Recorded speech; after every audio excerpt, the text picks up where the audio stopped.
पंजाब में local government इंतखाबात ना कराने पर इलेक्शन कमीशन का एक बार फिर नोटिस। चीफ सेक्रेटरी पंजाब और सेक्रेटरी लोकल गवर्नमेंट 22 जनवरी को जाती हैसियत में तलब। इलेक्शन कमीशन की पंजाब हुकूमत को लोकल गवर्नमेंट इंतखाबात यकीनी बनाने के लिए कार्रवाई की हिदायत। इसी पर बात करेंगे। वकार सैयद हमारे साथ मौजूद है। वकार, बताइएगा मजीद इस हवाले से क्या हिदायत जारी की गई?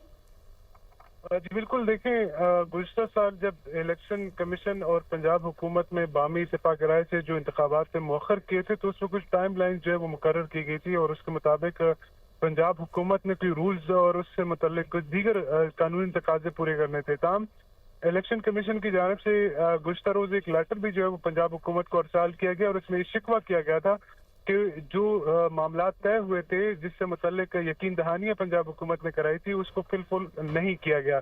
आज इलेक्शन कमीशन की जानिब से बाकायदा तौर पर जो चीफ सेक्रेटरी पंजाब है, सेक्रेटरी लोकल गवर्नमेंट पंजाब है, उनको नोटिस जारी किया गया है और ये मामला खुली अदालत में समाअत के लिए मुकर्रर किया है और इलेक्शन कमीशन 22 जनवरी को बाकायदा तौर पर इस केस की जो है वो समाअत करेगा, जिसमें जो मुतलका विंग है उनकी जानिब से एक रिपोर्ट जो है वो पेश की जाएगी और बताया जाएगा कि कब और कैसे जो पंजाब हुकूमत है उनके और जो इलेक्शन कमीशन हुकाम है उनके दरमियान जो एक शेड्यूल तय हुआ था जिसके मुताबिक पंजाब हुकूमत ने कोई पेशगी इकदाम करने थे और उसके बाद एक दफा फिर जो इलेक्शन कमीशन है उनकी जानिब से इसकी हल्का बंदियां होनी थी और हल्का बंदियों के बाद शेड्यूल जारी होना था। ठीक है, बहुत शुक्रिया वकार सैयद, आप हमें आगाह कर रहे थे।